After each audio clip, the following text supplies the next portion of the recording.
ಗಾದ school ಗಾದ school 20 ವರ್ಷದಿಂದ ಆ ಟೈಮ್ನಾಗ ಬೀದರ್ ಉತ್ಸವ ಅಕ್ಷರೋತ್ಸವ ಎಲ್ಲ ಬೀಸಿ ಹೇಳಿದ್ರು. ಆ ಟೈಮ್ನಾಗ ಬಂದಿದ್ದ ಬೀದರ್ ಬಂದ ತಕ್ಷಣ ಬಸ್ ಸ್ಟ್ಯಾಂಡ್ ಶೌಚಾಲಯ ಹೋಗಿದ್ದೆ.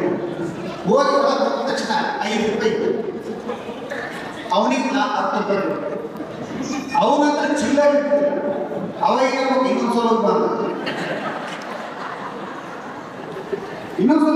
ಶೋಕ್ ಮಾಡ್ಕೊಂಡು ಬ್ರೇಕ್ ಮಾಡ್ಕೊಂಡು ಅವ್ನು ಹಿಂದೆಲಿಂದ ಹೋಗಂತ ಪ್ರಯತ್ನ ಮಾಡಿದಾಗ ಸಣ್ಣ ಹುಡುಗರು ಫೋಕಸ್ ಮುಂದಗಡೆ ಓಡಬೇಕು ಅಷ್ಟೇ ಇರ್ತದ.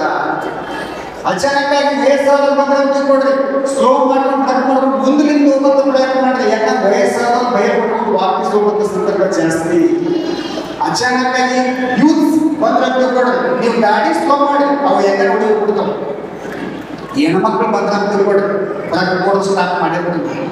ಹೆಣ್ಮಕ್ಳು ಕನ್ಫ್ಯೂಸ್ ಮಾಡಿದಾಗ ಎತ್ತಿದ ಕೈ 4 ಮಂದಿ ಆ ಕಡೆ ಹೊಡಿರ್ತಾರೆ, 4 ಮಂದಿ ಈ ಕಡೆ ಹೊಡಿರ್ತಾರೆ. ಒಡಿ 3 ಜನ ನೋಡೋದು ಅದು ಏನಾಗಬೇಕು. ನಮ್ಮ ಮನೆಗಾಗುತ್ತೆ ಹೇಳ್ತೀನಿ ನಾನು ಗೌದಿ ಚಮಕನ ಛತ ಎಲ್ಲ ಇಂಡಿಯಾ ಡಬ್ಬನಾಗ ಹಾಕಿ ಕೊಡ್ತಾರಂತಂದ್ರೆ ಕೊಡ್ಲಿಲ್ಲ.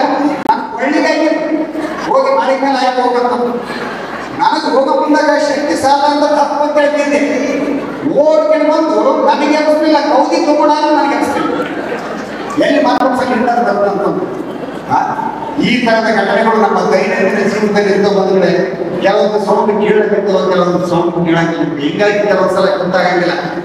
ವಿಶೇಷವಾಗಿ ಅಂದ್ರೆ ದಯವಿಟ್ಟು ಹೆಣ್ಮಕ್ಳೇ ತಮ್ಮ ಕೈ ಮುಗಿದ್ರೆ ಮಾಡ್ತೀನಿ. ಗಾಡಿ ಮೇಲೆ ಗಂಡನಿಂದ ಕುಂತಾಗ ದಯವಿಟ್ಟು ಸೀರೆ ಕುತ್ಕೊಂಡಾಗ ದಯವಿಟ್ಟು ಕುದ್ದ ಸೀರೆ ಬಿಡಬಾರಲ್ಲ. ಸೆರಗಿ ಕುದ್ದ ಕೊಡ್ರಿ. ಗಾಡಿ ಒಳಗೆ ಸಿಕ್ಕಾಕೊಂಡ್ರೆ ತಿಳ್ಕೊಡ್ರಿ ಅಪಘಾತಗಳಾಗ್ತಾವ, ಅವಘಡ ಆಗ್ತಾವ. ನಮ್ಮೂರಾಗ ಮೊನ್ನೆ ಒಬ್ಬ ಹೆಣ್ಮಕ್ಳು ಕುದ್ದ ಸೀರೆ ಬಿಟ್ಕೊಂಡ. ನಾನು ಏನಾದ್ರೂ ಆಗ್ತದೆ ತಿಳ್ಕೊಂಡು ಗಾಡಿ ತಗೊಂಡು ಹೋಗಿ ಆ ಹೆಣ್ಮಕ್ಳಿಗೆ ಅಕ್ಕ ಸೀರೆ ಇದೆ ಆ ಹೆಣ್ಮಕ್ಳು 5,000 ಅಂದ್ರೆ ಸೀರೆ